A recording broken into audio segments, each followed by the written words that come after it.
Welcome to the Research Conversations with the Faculty of Management Sciences. Scholars committed to making impactful societal change through research. Good day, everybody. My name is Dr Tarryn Frankish, and this is Research Conversations with FMS. And I'm here today with Dr Duduzile Dlungwane, and she's very excitingly going to be telling us about her recent PhD project. So Dr. Dlungwane, if you could just give us a summary of the research that you've done. Good morning, Tarryn. My research is about gender-based violence among high school youth in Umlazi Township, Durban, KwaZulu-Natal. So why I say it's youth is because we are talking about learners that are from FET grade 10 to 12. So it tells itself about us that it's looking at the GBV. So there are so many things that is coming up from them. In the schools that I've attended, there are boys and girls, and the study includes both genders, boys and girls. So there are reasons why I've decided to do this study at Umlazi. It's because in other researchers, or the previous one, it was in this area by Dlungwane in 2017. It's found that there are traditional practices, and these traditional practices, they resulted in the discrimination towards women. And the theoretical frame of this study is cast on social constructivist approach, which is guided by individual activities and also to subjective meanings of the people. That's why I do this study, and the meanings find that they are varied and multiple, leading the researcher to look at the complexity views of the participant than narrowing the views or narrowing their meanings into different categories or ideas. Wonderful, thank you. So gender-based violence is obviously a huge problem in our context. What is the specific problem or background that drew you into thinking about gender-based violence in schools specifically?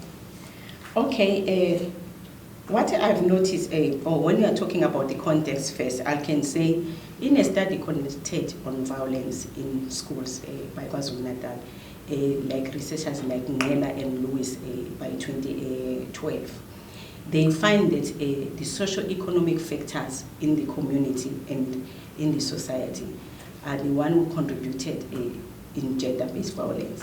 The ready availability of the drugs in these communities and the high rate of crime which involves the adults may increase the possibility of youth or learners in the participation of the crime. This was stated by Donald Lazarus and Lulwane 2010. And unemployment rates was and is still high in Umlazi, stated also by Nela and Lewis in 2012. And you find that the tension and poverty from overcrowding communities resulted in individual in these violent communities. And that was stated by Galdin 2007. And according to Devet 2007, it stated clearly that it started and it was and it is still normal experience for learners from the township to witness the assault, the stabbing, and the shooting. So that was the context. About the background, when I'm looking at this GBV, I've noticed that the contribution factors is that of gender-based violence, and the other scholars, they only look at the adults, and then if their findings is that is hegemonic, is patriarchal masculinity, which was dominant at that time. And this current study, it talks about the GBV in learners who are at school, high schools. So that's why it's different. I mean, you've clearly read a lot in the area. Can you talk to us also about what gap your study is going to contribute to in terms of where the literature sort of leaves off? So what are the sort of key readings that you've done, and how are you going to expand that with your study? Oh, my key readings in literature review is from different people, which are in line with what I found, like people who are talking about Nkani.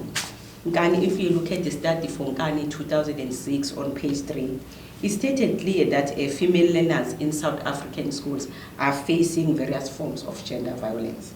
And then that forms of violence is the one also that I find when I'm having in conversation with my participants.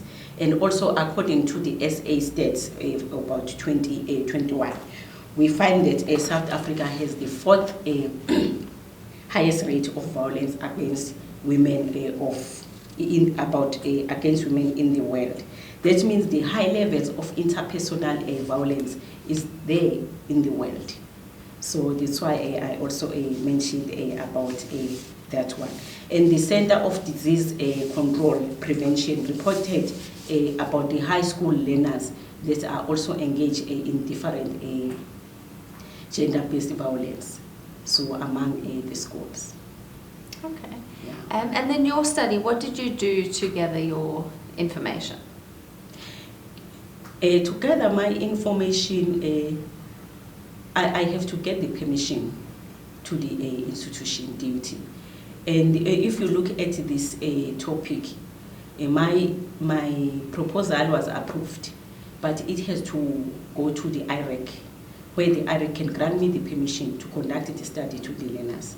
I have to wait for that IREC permission until they granted me to meet these people, because sometimes it is very sensitive to other learners, because it talks about things that are so sensitive to their lives and what they experience, the life experiences. Yeah. And your methodology? My methodology is a qualitative method. I used the semi-structure interviews, face-to-face, and I also used the focus group. In my methodology, I used participants as learners. There were 6 girls, 6 boys. And also there is individuals for boys, individual for girls, and then there's a mixed focus group, which gives me 12 for each chosen schools. And also for educators, there are 5 female educators, 5 male educators, and also the mixed group, where I'm doing the focus group. Okay, and what did you find out from these participants? My findings is that the violence that is there at school is implicit, and the other one is explicit. In implicit, you find that boys are harsh to the learners. They use the jokes as fun.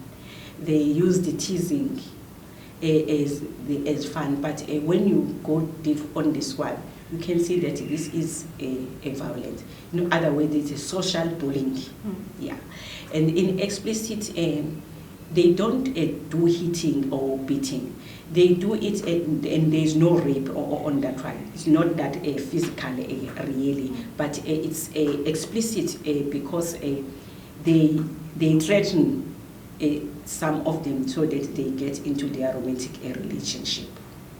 So the result there is school dropouts. The result there is unwanted pregnancies. The result there can be a child neglect. It can also be new cycle of gender-based violence, and you find that there is an ongoing track of this violence. So that's the thing. Okay, and what recommendations would you give to anybody listening who has influence within education in the context? I can just ask them to try to get into the schools. and check their code of conduct. Because in the conversation that I had with the participant, I find that there is code of conduct, but the code of conduct is not directed to the GBV, that how they're going to handle and manage the GBV issues if they come out at school. They only rely on the just disciplining and also those drugs, but the GBV, and they need to understand, educators need to understand the kinds of GBV. As I'm saying, that teasing, funny, or calling people nasty names, it's people can drop out from school by all those things. So they need to get into the school and looking also on that one. Like, I think also the PA clubs in schools, they must introduce something like this, because some of the learners are scared to report their bullying to educators or to the seniors. But when they are alone, they can talk and discuss all about this. What would you want ideally the biggest impact of your research to be?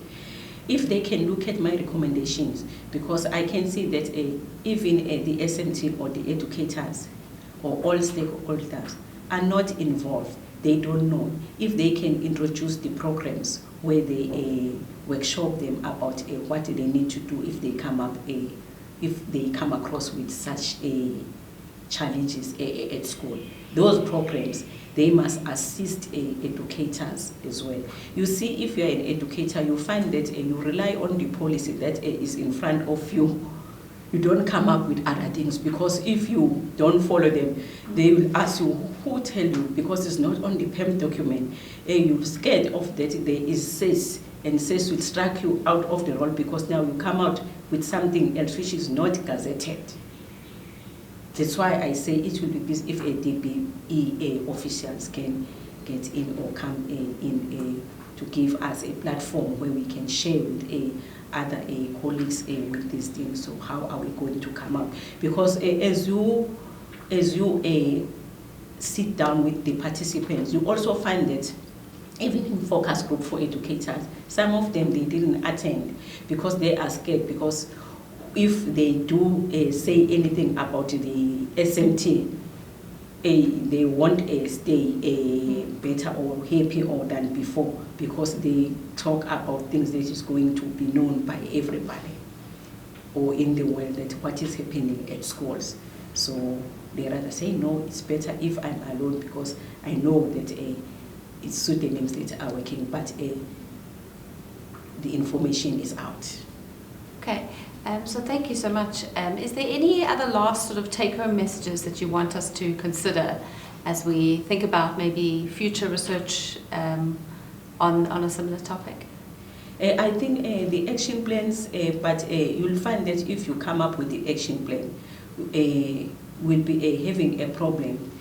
This thing also include people who are not at schools, who are threatening these learners, who are abusing these learners. So they're scared also to run something like that one. That's why if it comes from the department, these interventions will be protected when we are dealing with this thing. Okay, and well, thank you so much for joining us today. These are the research conversations with FMS, and we're looking forward to engaging Duduzile outside of Dr. Duduzile Dlungwane, outside of this space, and to continue to have conversations about the very important aspects of gender-based violence that need to continue to inform our practice, certainly in education, but in all spheres of our social life. Thank you.